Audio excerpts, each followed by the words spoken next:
राजगढ़ और तारानगर से फसल बीमा की बात हमने सीखी। 2013 में विधानसभा के चुनाव आ गए थे, 13 में इसका मूवमेंट नहीं बढ़ा। हालांकि 12 का जो धरना था राजगढ़ और तारानगर का, उसमें करोड़ों रुपए बीमा क्लेम किसानों को संघर्ष के माध्यम से मिला।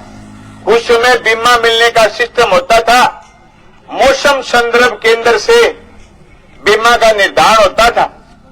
उसमें तापक्रम की स्लैब बड़ी होती थी कि तापक्रम इतना माइनस चला जाएगा तो इस फसल का इतना बीमा क्लेम होगा, तापक्रम इतने माइनस से सर्दियों में ये फसल पैदा नहीं होगी, यूं करके डायग्राम बने हुए थे, उससे बीमा का क्लेम निर्धारण होता था।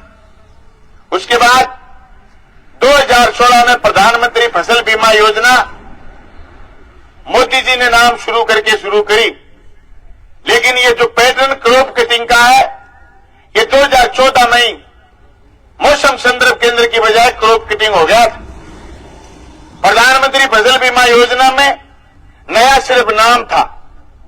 अधिसूचना जारी हुई, बीमा क्लेम को लेकर के हमारे गंगानगर हनुमानगढ़ में सिर्फ और सिर्फ जिक्र था तो नौर भादरा में था, और हम भी राजगढ़ तारानगर से सीख के आए थे और हमने फसल बीमा क्लेम का जिक्र शुरू करा।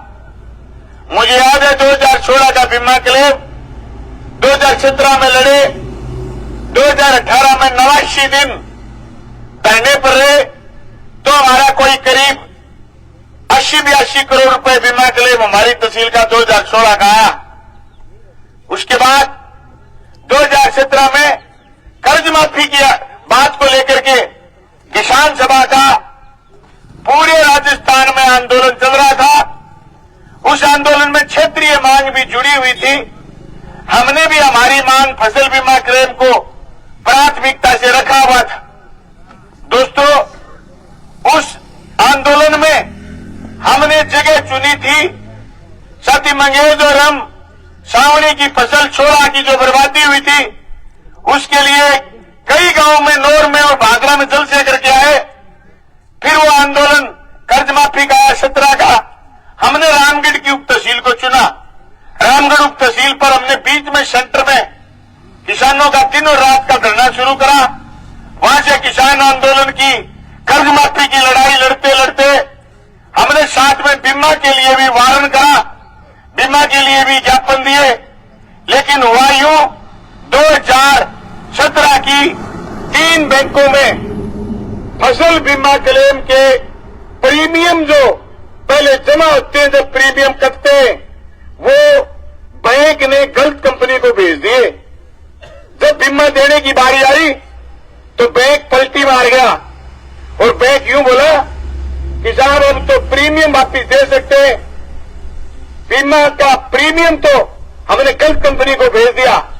हमने रामगढ़ के बैंक के आगे अनिश्चितकालीन धरना लगाया और न सिर्फ गोरखाना का, रामगढ़ का और भूखरका की बैंक का, जिन तीनों बैंकों ने प्रीमियम गलत जगह भेजा था, दूसरी कंपनी को भेजा था, न सिर्फ उनसे बीमा क्लेम लिया बल्कि उनसे जो किसानों की केसीसी में ब्याज फालतू लगे हुए थे वो ब्याज के करोड़ों रुपए भी किसानों के खातों में डलवाने का काम करा।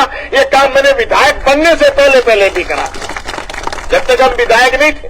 और सही बताऊं, आज जितनी संख्या होती थी रामगढ़ धरने पर, वो भी उस दिन जिस दिन हम सभा रखते, लेकिन कहते ना कच्चे लाख मारे और पक्का एक गणा, इतने मजबूत लोगों ने एसबीआई बैंक को झुकाया और एसबीआई बैंक से हमने जब प्रीमियम उन्होंने गलत कंपनी को भेज दिया था, बीमा क्लेम का कृषि विभाग से निर्धारण करवा करके किसान के खातों में डलवाने का काम करा। उसके बाद बीमा पर हम लोगों का हाथ बैठ गया।